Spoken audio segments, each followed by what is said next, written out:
Hi, ArcfieldWeather.com meteorologist Paul Dorian here on Tuesday morning, October 25th. Yesterday we focused in on the GFS model for the next couple of weeks to see what possibilities there may be for the potential end game of the Atlantic Basin tropical season and the transition to a colder and colder weather pattern for the central and eastern U.S. Oftentimes, this stage of the fall into the latter part of October, the early part of November, we can have an interesting time period where the tropical systems push to the north and west towards the U.S. mainland. At the same time, cold air masses start to infiltrate the central and eastern U.S. on a more frequent basis from Canada, dropping to the south and east. Of course, 10 years ago, we had Hurricane Sandy that closed in on the eastern seaboard. At the same time, a very cold air mass was pushing in from the north and west. Many people forget that with Hurricane Sandy, it produced a lot of rain and wind in the mid-Atlantic region, for example, but West Virginia, for example, had as much as 3 feet of snow as that colder air mass kind of combined with some of that tropical moisture 10 years ago. That was the latter part of October 2012. Not saying we're going to have a Hurricane Sandy type of event here, but it bears watching over the next couple of weeks. There certainly are some signs that the tropics will come to life once again. There's typically kind of a secondary hurricane peak later part of October, even into November, and it's something we want to monitor over the next couple of weeks. At the same time, more and more cold air blasts penetrate from western Canada into the central and eastern U.S. Let's go through the Canadian model run from last night at 0Z over the next 10 days to see what it has to offer. And again, we're really in the speculation stage, maybe between 1 and 2 weeks out before we may have to really deal with a tropical system. But let's nonetheless go through the next 10 days from the 0Z Canadian model run. We start off the day here on Tuesday, high pressure ridging over southeastern Canada, kind of vigorous upper level low over the south central U.S. As we move forward, that upper level low loses a lot of steam as it moves to the north and east, and basically we'll end up with just kind of a frontal passage in the mid-Atlantic region out of that same system that is quite a healthy storm in the south central part of the U.S. Produced some severe weather yesterday in Texas, but basically a cool frontal passage cuts across the mid-Atlantic region Wednesday night into early Thursday, and the very damp conditions today in the mid-Atlantic region will stick around another day on Wednesday, but then that frontal system will kind of mix things up and we'll have a pretty good return of sunshine. D.C., Philadelphia, New York City by the time we get to Thursday. Lots of low pressure in the upper part of the atmosphere by the middle of this week across the western part of Canada, western part of the U.S. And let's just move forward here. Another low pressure area dives southeast into Texas by the end of this week, by the end of the work week here. And then we move forward here. This again is the Canadian model run from last night. And here we are now to the end of the upcoming weekend, Sunday, October 30th. And as I always mention here, this time of the year, watch out when high pressure ridging becomes really entrenched across southeastern Canada or intensifies across southeastern Canada. Sometimes that can open the door for some tropical activity to undercut. And here is a week from yesterday. This is next Monday, October 31st, in the Canadian model here. This is a reflection of 500 millibars of a tropical system that the Canadian model run from last night at 0Z is now sniffing out. Again, this is way down the road. This is a week from yesterday, October 31st. Let's keep moving forward here. And again, we mentioned watch when high pressure ridging builds across southeastern Canada. Here is a pretty healthy looking reflection at 500 millibars from a tropical system in the Caribbean. About the middle of next week or so. We're already transitioned now to November. Next Tuesday is the beginning of the new month of November. Then we go all the way out to the end of this particular model run, which goes out 10 full days. This is the latter part of next week, November 4th, and here we go. We have strong upper level ridging in the northeastern part of the nation, a deep upper level trough, and that is some cold air. Looks like setting up for, at this particular time, the western part of the U.S. It drops south and east. Alaska gets really cold initially, then western Canada, and it drops into the western part of the nation.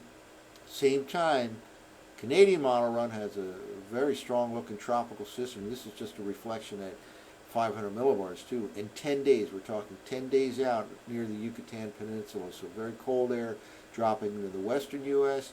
and a potential tropical system near Yucatan Peninsula region of Mexico 10 days out. Well, how does this translate to the temperature pattern? Very warm conditions as we begin the day here on Tuesday. This is October 25th across the Hudson Bay region of Canada.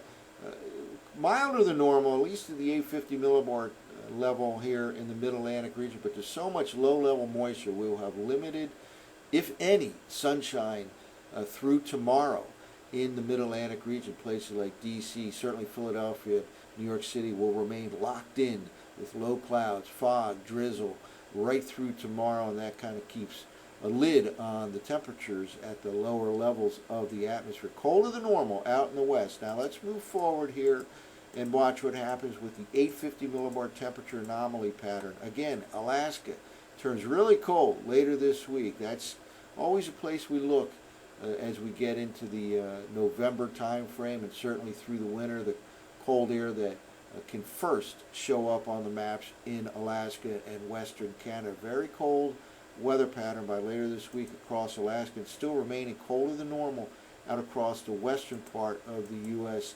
later this week. Then we move forward here.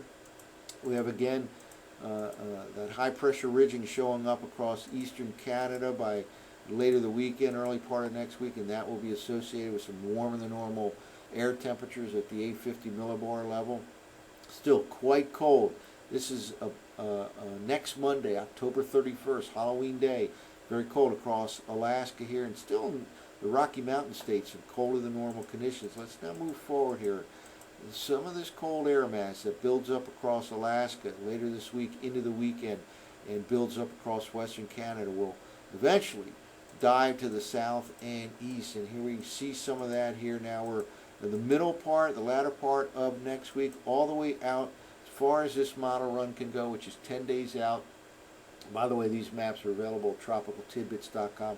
This is the Canadian model. This is the reflection of a tropical system from this particular model 10 days out. And look at this cold air extending from Alaska across western Canada throughout the western part of the U.S. This certainly would be a very healthy frontal passage at this particular time. Again, we're looking 10 days out, the latter part of next week.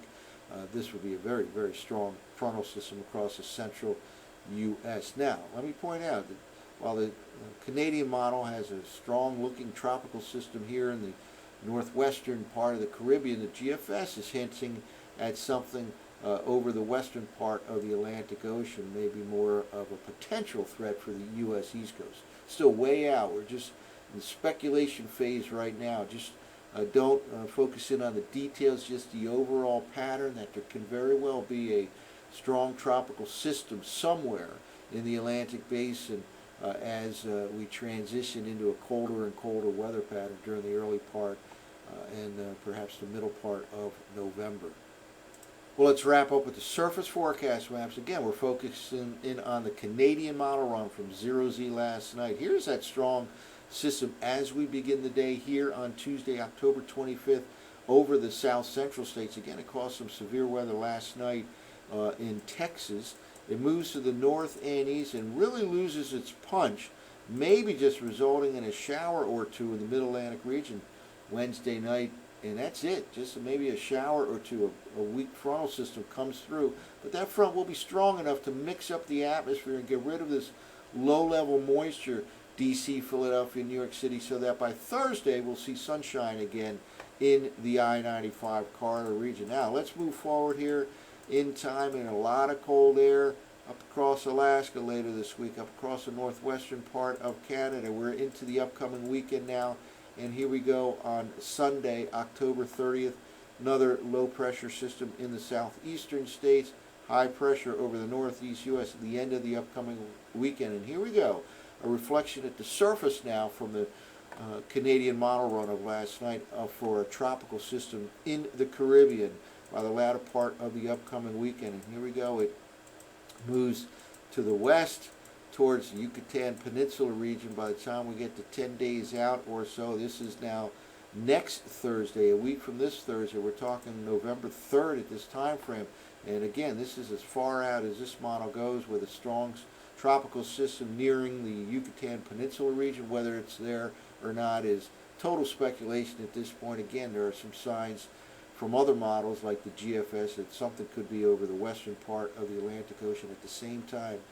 Very cold air is building up in this part of North America. Not only building up, it first penetrates Alaska and western Canada, and then drives to the south and east into the western part of the U.S. And again, at this particular time, there could be a very, very strong surface frontal system. We're talking 10 days out, the latter part of next week, but some interesting signs that it could be kind of a wild finish to the Atlantic Basin tropical season, and more of a transition to a colder weather pattern for the central and eastern U.S. 10 to 14 days out or so. So we'll continue to monitor this over the next couple of weeks. That's it for now. For ArcfieldWeather.com, I'm meteorologist Paul Dorian.